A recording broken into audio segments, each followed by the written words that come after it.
बोलिए श्री सतगुरुदेव भगवान की गुरुदेव। ईश्वर की तीन सत्ता हैं, व्यवहारिक, परमार्थिक और प्रतिभाषिक सत्ता। और जो है जैसे जो है चार वो होती है ना, ब्रह्मचर्य, गृहस्थ और वानप्रस्थ और संन्यास। ये तीनों जो है गृहस्थ से ही जो है लगे हैं।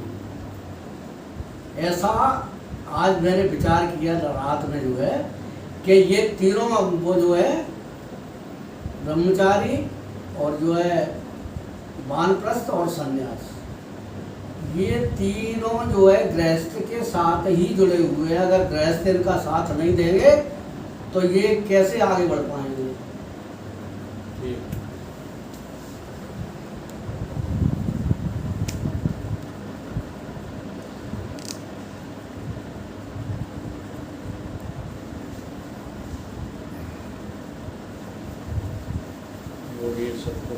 भगवान की जय। तीन जो सत्ताओं का जिक्र किया है वो सत्ता किसकी है? आत्म तत्व की। सत्ता ब्रह्म तत्व की होती है। ईश्वर की सत्ता क्यों बोला जाता है?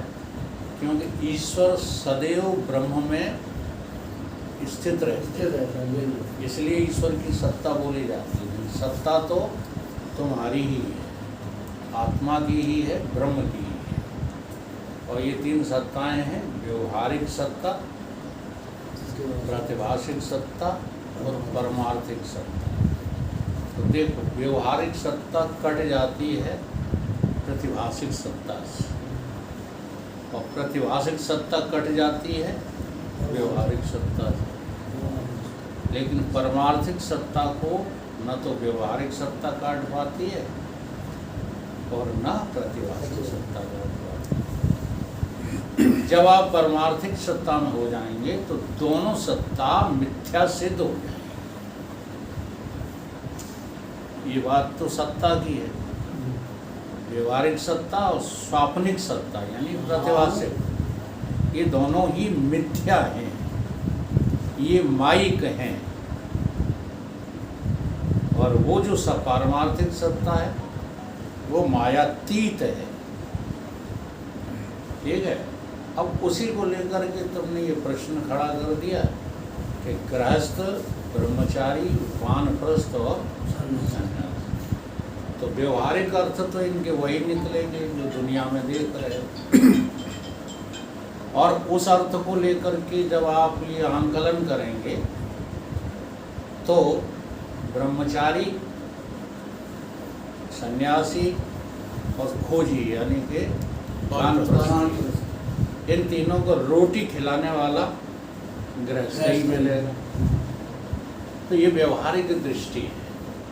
लेकिन आध्यात्मिक दृष्टि से जो है तुम्हारी चेतना, तुम्हारी सुरति,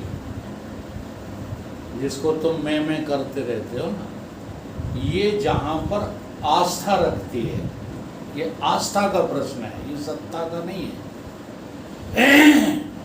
तुम्हारी आस्था कहाँ जुड़ी हुई है? अगर तुम्हारी आस्था जो है ब्रह्म को चरने में जुड़ी हुई है, चरना शब्द जो लगा है ब्रह्मचर्य, चरने का अर्थ क्या होता है कि आप ब्रह्म को जान गए हैं। अब जब भी आपको जो है फुर्सत मिलती है आप ब्रह्म को चरने लगते हैं, ब्रह्म को तो ब्रह्म में डूब जाते हैं। जैसे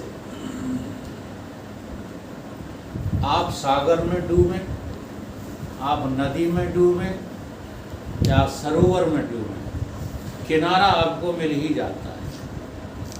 मिल जाता है कि नहीं? कुछ समझ में आ रही बात? सागर में डूब जाए चाहे, तब भी किसी न किसी किनारे पर पहुंच ही जाओगे, किसी टापू पर। और नदी में डूब जाओ तो भी किनारे पर लग जाओगे। और सरोवर तो बहुत छोटा होता है।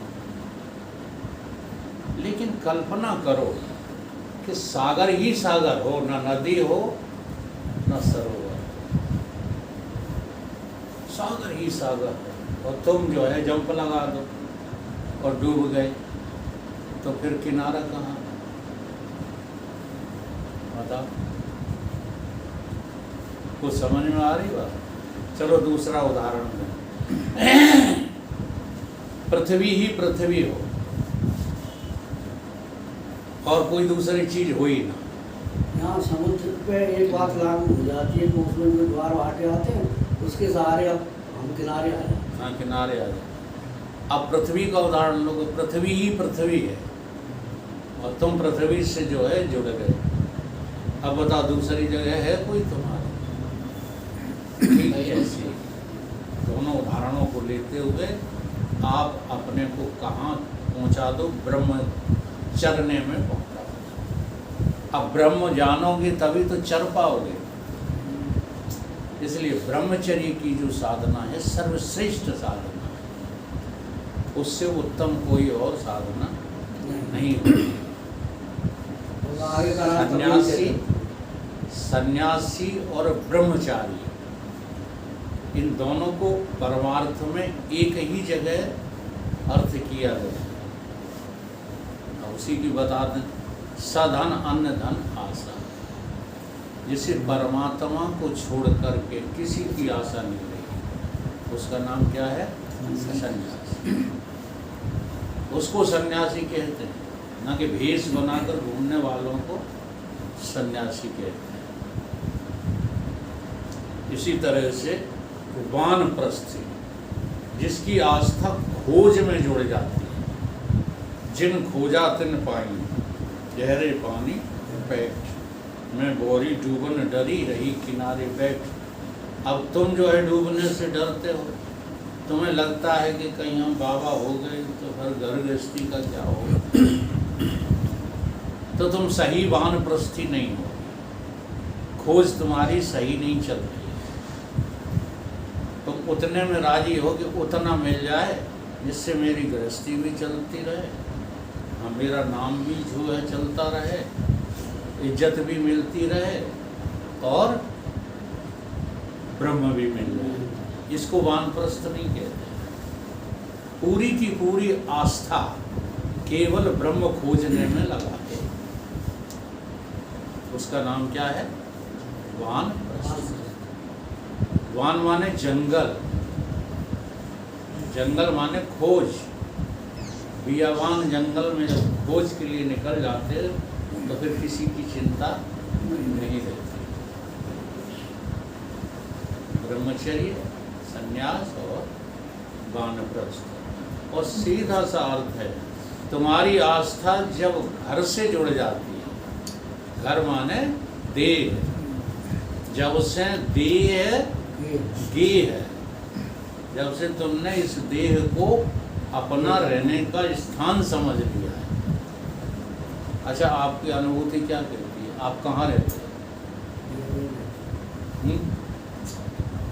अनुभव से बताओ, वेदांत की भाषा से नहीं।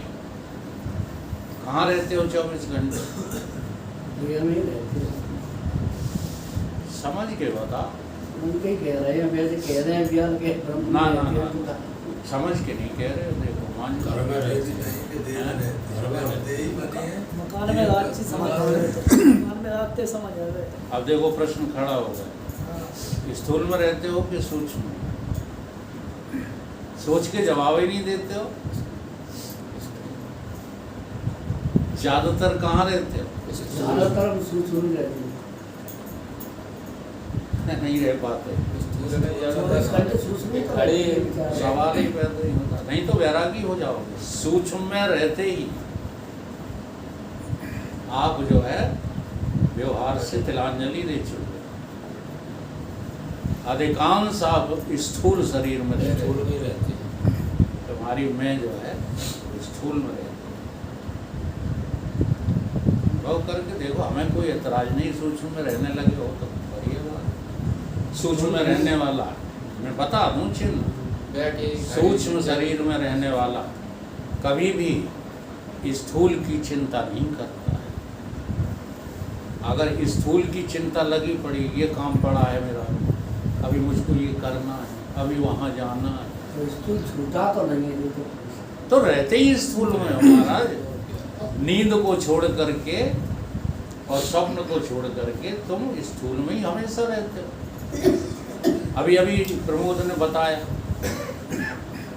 कि अब मर गए स्वप्न में, तो मरता कौन है? स्थूल मरता है कि सूक्ष्म मरता है कि कारण मरता है? स्थूल ही। तो स्थूल में हो कि नहीं? सपने में भी तुम स्थूलता नहीं छोड़ते, जागृति की कौन बात करे? स्थूल शरीर का आधारभूत शरीर स्थूल शरीर है। हाँ जी, अधिष्ठान कर्मों का। और कर्म से हम अभी नाता नहीं जो तोड़ पा रहे हैं, और जब तक कर्मों से नाता नहीं टूट रहा है तुम स्थूल में ही तो रह रहे हो।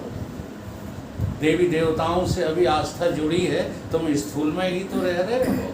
चेष्टाओं से अभी तुम्हारी लगन टूटी नहीं है, तो स्थूल में ही तो रह रहे हो। 5 हेतु बता दिए हैं कर्म के कि नहीं? वो सब स्थूल हैं, ये सूक्ष्म हैं। इसलिए हम ज़्यादातर जो है, हमारा घर कहाँ है? जो कारण में रहने लगता है बस उसी को ब्रह्म ज्ञान होगा। ब्रह्म ज्ञान पाने के लिए हमें अपना घर कहाँ करना पड़ेगा?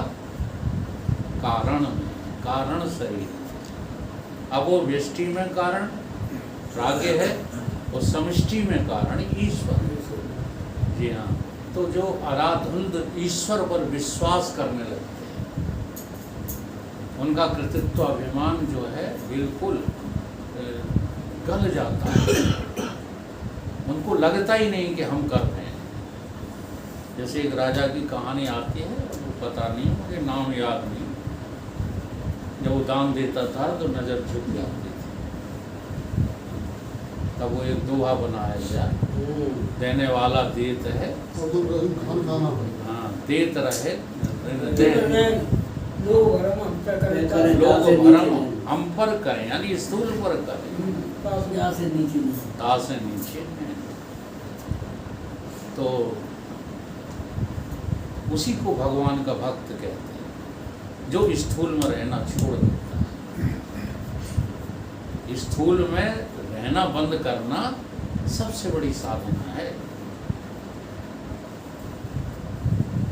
ये जो कुदरतन आप स्थूल छोड़ देते हो, स्वप्न में पहुंच जाते हो, फिर नींद में पहुंच जाते हो, इसमें तुम्हारा कोई पुरुषार्थ थोड़े ही है। तुम इसमें कुछ नहीं कर रहे हो, ये तो विधि के विधान से चल रहा है। जब तुम सजग रहने लगो, सावधान रहने लगो कि देखो अब हम इतनी देर व्यवहार में आए हैं स्थूल को लेकर के, बस व्यवहार निपटा, हमें कुछ लेना देना इस स्थूल से। अच्छा हो या बुरा, मान हो या अपमान, अनुकूल हो या प्रतिकूल, क्या लेना देना? व्यवहार कर दिया, बस हट गए वहाँ से, सूक्ष्म में आ गए। और सूक्ष्म में जो सावधान हो जाता है, सूक्ष्म दशा में क्या है? सुख और दुख से अपने को बचा लेता है। कैसे बचाओ? तो हम लगे पड़े हैं दुख दूर करने में। दुख हमें हुआ तो दुख दूर करने में हम कहाँ लगे पड़े हैं? कर्मों में। ये दुख कैसे दूर होगा? जो हमको अभी हुआ है कि अमुक काम कर लो, अमुक अनुष्ठान कर लो, अमुक की पूजा कर लो, तो फिर ये दुख दूर हो जाएगा। ये अभी आप सूक्ष्म में नहीं रह रहे। सूक्ष्म दुख है और सुख भी सूक्ष्म है, तो इन दोनों की जोड़े को आप समझिए। कभी सुख आता है, कभी दुख आता है। हम तो इन दोनों के कारण बने बैठे हैं। मेरे कारण से ही तो आता है सुख। जब आपको कारण में रहना आ जाएगा तो फिर सूक्ष्म में रहना छूट जाए। ये साधनाएं हैं, क्रम से साधनाएं ये ऊपर उठती हैं, और कारण में जब आप आ जाएंगे तो एक ही बात सूझेगी, दूसरी और कोई बात, यहाँ तक कि जो है मुसीबत लगती है। अब इसको लोग बाहर वाले तो आपकी कायरता कहेंगे, बाहर वाले तो आपके ऊपर व्यंग कसेंगे, बाहर वाले तो आपसे जो है घृणा करेंगे, लेकिन हकीकत ये है कि जो कारण में पहुंच जाता है और उससे एक चीज़ यहाँ से उठा के वहाँ नहीं धरी जाती, जो 24 घंटे मतलब कारण में रहते हैं, एक ही धुन सवार रहती है, मुझे परमात्मा कब मिलेगा, मुझे आत्मा का बोध कब होगा, उसकी कहाँ है रहने का। ये मैं वेदांत की प्रक्रिया समझा रहा हूँ, तुम्हारे व्यवहारों को नहीं समझा रहा,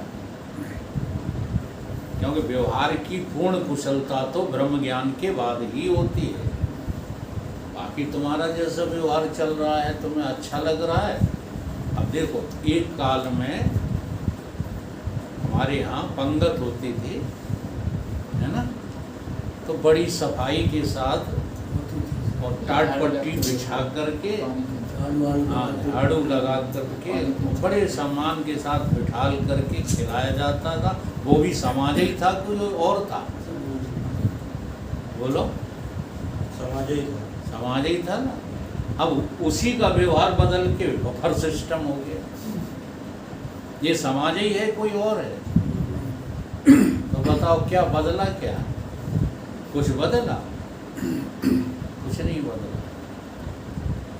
केवल तुम्हारी जो वास्तविकता थी उसको तुम भूल गए। इसलिए आज ये इज्जत वाला समाज है कि वो इज्जत वाला समाज? क्यों बात करते झूठी यार? आज नहीं कहीं कोई पूछा नहीं तो वही तो कहा, कोई नहीं कहा। टाटपट्टी पे 100 आदमी बंदा खिला। बड़ी शांति से खाते, सफाई है आपकी। वही बात मैं कह रहा हूँ, बात को समझने की कोशिश करो। तो कोई पूछता नहीं। आज इज्जत वाला कौन है? आज बेईमान कौन कहे जा रहे हैं? शरीफ आदमी। ईमानदार कौन कहे जा रहे हैं? कचरा। और एक समय वो था कि ईमानदार आदमी की पूजा होती थी और बेईमानों को दंडित किया गया था। तो ये तो सब तुम्हारी व्यवहारिक बातें हैं, लेकिन हम जो चर्चा कर रहे हैं वो वेदांत की है। हम तीनों शरीरों में इकट्ठे नहीं रहते। स्थूल शरीर में हमारा ज़्यादा रहना रहता है। सूक्ष्म शरीर में जो साधक उन्नति कर लेते हैं वो रहते हैं, और जो परम उन्नति को प्राप्त हैं वो जिज्ञासु। हम अपनी तरफ से ये बात नहीं कह रहे, सजा धजा करके वेदांत नहीं बोल रहे। गीता में भगवान कृष्ण ने कहा, मेरे 4 प्रकार के भक्त हैं, अर्थार्थी, आरती, जिज्ञासु, ज्ञानी। लेकिन मेरी आत्मा तो ज्ञानी है, बाकी इन तीनों से तो मुझे डर लगता है। ये तीनों तो केवल मुझे परेशान करते रहते हैं। कौन कौन? आरती, आरती और जिज्ञासु। जिज्ञासु भी अपने गुरु को परेशान ही करता है, तो गुरु भगवान नहीं है। इसलिए भगवान कहते हैं आत्मा, ज्ञानी ही स्वमेय आत्मा, ज्ञानी तो मेरी आत्मा है। और इधर राम जी कहते हैं, भगवान रूप बदल बदल के कहते हैं, ज्ञानी मोहे विषेक प्यारा, चहु चतुरन को नाम आधारा। और ज्ञानी मोहे विषेक प्यारा। तो ज्ञान में रहने वाले जो होते हैं वो अन्य कहीं नहीं रहते।